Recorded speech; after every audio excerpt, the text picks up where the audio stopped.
In the suffocating jungle heat of Vietnam, where the air smelled like gunpowder and death whispered from behind every tree, one man became the embodiment of impossible survival. May 3, 1968. This wasn't just another grim page in the Vietnam War. It was the day Master Sergeant Roy Benavidez rewrote the very meaning of bravery, of pain, of sacrifice. A man who bled for 6 hours, fought with a broken body, and spat in death's face. Literally. The chaos began with a nightmare. A 12-man Special Forces recon team inserted near the Cambodian border, an area so hot with enemy activity it was practically suicide. What they didn't know was that they had walked straight into a trap. North Vietnamese forces, over 1,000 strong, waited in silence beneath the trees. Then hell opened up. Machine guns rattled, mortars rained down, and the jungle became a slaughterhouse. Within minutes, the team was pinned, surrounded, and bleeding out. Radio transmissions turned frantic. Helicopters tried to break through but were shot down. Men screamed into their radios, begging for help. Back at a nearby base, Roy Benavidez, a Green Beret and veteran of countless missions, was off duty. He wasn't even supposed to be in the fight that day, but he was listening to the radio chatter when a familiar voice crackled through. The voice of his friend, Sergeant First Class Leroy Wright, calling for help. There were no orders to act, no command sent him in. But that voice, that call, was all he needed. Roy grabbed a medical bag, a knife, and jumped aboard the first helicopter heading toward the carnage. No rifle, no backup, no guarantees. Just raw willpower and a heart made of iron. The bird dropped into the hot zone, and Roy was off before it touched the ground. Bullets sliced through the air like whips. Almost immediately he was hit in the leg. Blood spilled, but he didn't stop. He hit the ground hard, then began crawling to the mud, bark mixing into a paste on his face. He reached the first wounded man, pulling him out of the kill zone while the trees above were shredded by enemy fire. Then another hit. A grenade exploded nearby, shrapnel tore into his back and head. Still, he moved. Still, he fought. An enemy soldier rushed him with a bayonet, stabbing him viciously. Roy, bleeding from multiple wounds, grabbed his own knife and killed him in close combat. He didn't have time to feel the pain. He had brothers to save. For the next 6 excruciating hours, Roy became something beyond human. He supplied his teammates with ammunition. He treated their wounds while bleeding from his own. He radioed in airstrikes, marked landing zones with smoke grenades, dragged bodies to safer ground, and returned fire when he could. At one point, he picked up an AK-47 from a fallen enemy. He didn't even check if it worked, he just needed a weapon. And when he found out it did, he used it to carve open a path through the jungle to reach more wounded men. His hands were slick with blood. His lungs were slowly collapsing. His jaw had been shattered. Still, he didn't stop. Then came one of the darkest moments. The first rescue helicopter was destroyed by enemy fire. The burning wreckage sat like a tomb in the clearing, but Roy crawled into that tomb, not for shelter, not to die, but to rescue the pilot and crew.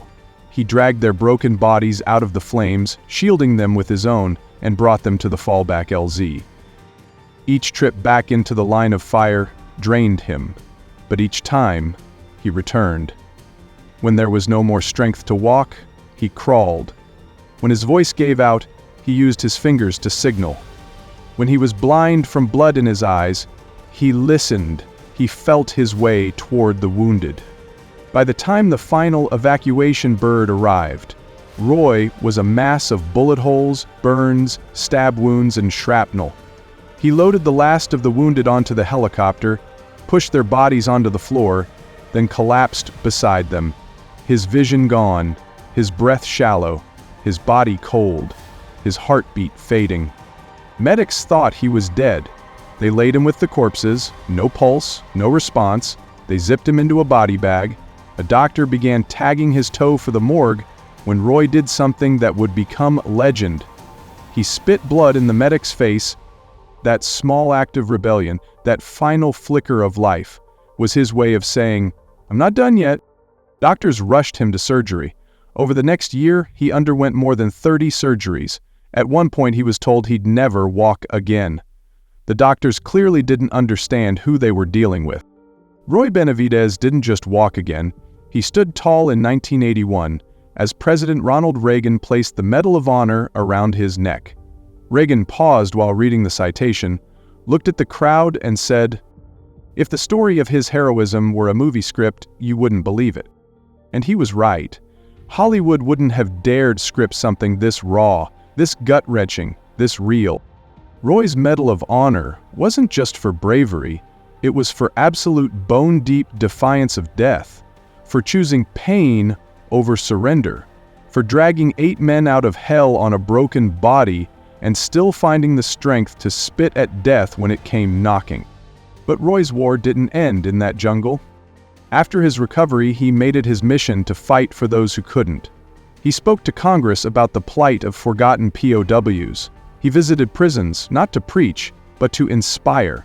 He stood before classrooms of children not as a hero, but as a man who had tasted death and chosen life. "I was a man who was prepared to die," he once said, "but I never gave up." He didn't ask for parades.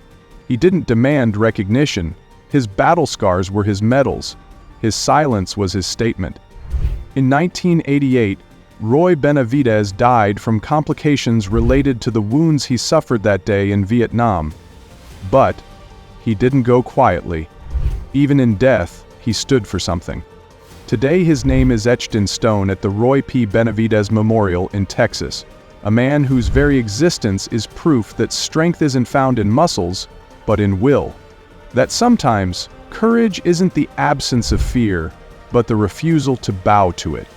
When the world seems broken, when the headlines are full of noise and selfishness, remember Roy.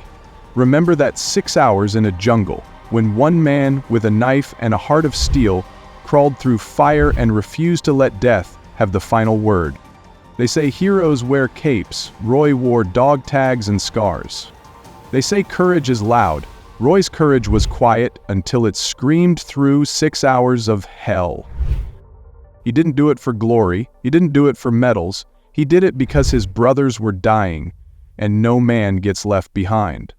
Subscribe for more jaw-dropping, real-life stories that prove heroes walk among us. Share this with someone who needs to remember what strength, loyalty, and sacrifice really look like.